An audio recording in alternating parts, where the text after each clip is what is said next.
Empresário, imagine a seguinte cena. Você e seu sócio abriram uma empresa, deu tudo certo, o negócio cresceu até o dia em que ele decidiu sair. Ou pior, ele falece e de repente você está em sociedade com outros herdeiros dele, pessoas que você mal conhece e que nunca trabalharam no negócio. E o que acontece agora? Quem decide? Quanto vale a parte dele? Quem pode entrar no lugar? Se você não tem um acordo de cotista, a resposta costuma ser uma só. Vai todo mundo parar na justiça e quem decide é um juiz que não conhece nada da sua empresa. Hoje eu vou te explicar por que o acordo de cotista é um dos documentos mais importantes e ao mesmo tempo mais ignorados de uma sociedade. E vou te dar 4 cláusulas que não podem faltar nesse acordo de jeito nenhum. Fica até o final porque a quarta é a que evita que uma simples discordância vire o fim de uma empresa.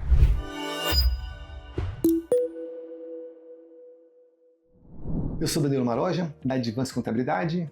A gente já falou aqui no canal sobre como gerir uma sociedade no dia a dia.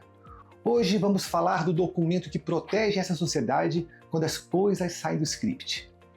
Pensa no acordo de cotista como um pacto pré-nupcial da sua empresa. Ninguém casa pensando em separar, não é? Mas quem combina as regras antes sofre muito menos depois. Então bora para as 4 cláusulas essenciais. Antes das cláusulas, uma definição rápida, mas importante.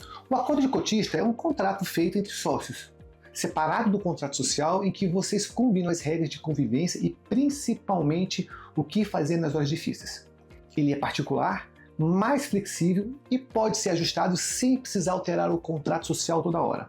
E agora, vamos para as 4 situações que toda a sociedade um dia vai enfrentar e que o acordo precisa prever. Cláusula 1. As regras de saída de sócio e apuração de haveres.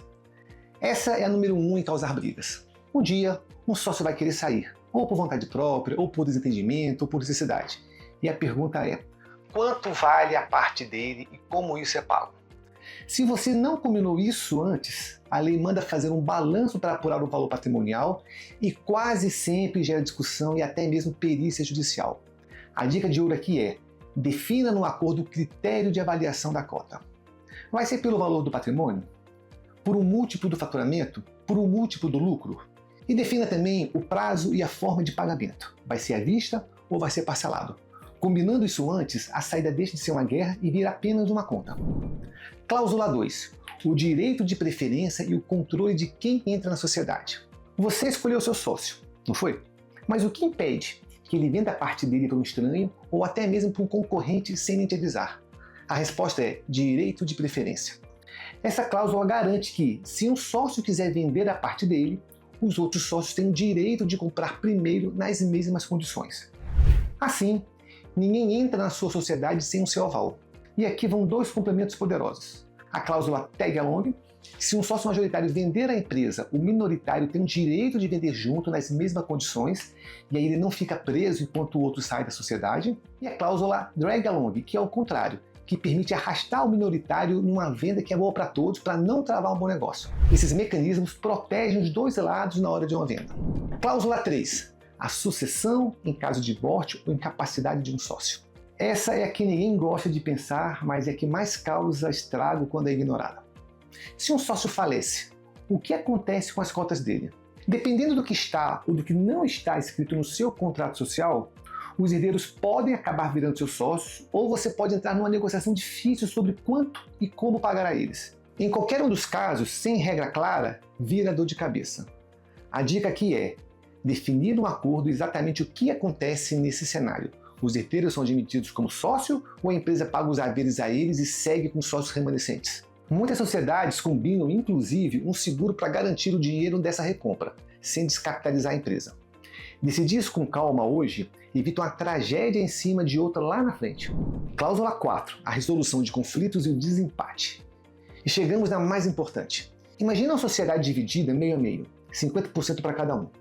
Um quer uma coisa e o outro quer o oposto. E agora? Empate. A empresa trava, nenhuma decisão sai. Isso tem nome. É o impasse ou deadlock. O acordo precisa dizer como esse nó é desatado. Primeiro, definindo o quórum das decisões, o que pode ser resolvido por maioria simples e o que exige a concordância de todos. E principalmente prevendo o mecanismo de desempate. Pode ser uma mediação, pode ser uma arbitragem que costuma ser mais rápida e sigilosa do que na justiça comum, ou até mesmo cláusula de compra e venda obrigatória, em que um sócio oferece um preço e o outro decide se vende ou compra por aquele valor. O que você não pode é deixar esse vácuo, porque sociedade sem regra de desempate é uma bomba relógio. Funciona bem até o primeiro dia do grande desacordo. Então, recapitulando as 4 cláusulas que não podem faltar. 1. As regras de saída e apuração de haveres. 2. O direito de preferência e o controle de quem entra. 3. A sucessão em caso de morte ou incapacidade. E 4. A resolução de conflitos e o desempate. Repara que todas elas tratam da mesma coisa. Combinar as regras enquanto está todo mundo bem, para não depender da boa vontade de ninguém quando as coisas apertarem. Isso não é desconfiança. Isso é maturidade e proteção para os dois lados. E um aviso importante. O acordo de cotista precisa ser feito sob medida para a sua realidade junto com um profissional de confiança. O modelo pronto baixado da internet costuma criar mais problema do que resolver. Na Advance Contabilidade, a gente ajuda você a estruturar a sua sociedade do jeito certo e alinhar tudo isso com a contabilidade e o contrato social da empresa. Clica no link aqui na descrição e fala com a nossa equipe. Se este vídeo te abriu os olhos, curta, se inscreva no nosso canal e compartilha com seu sócio. Esse é um daqueles assuntos que é melhor resolver hoje do que descobrir tarde demais. Venha com a Advance Contabilidade e avance. Um grande abraço e até o próximo vídeo.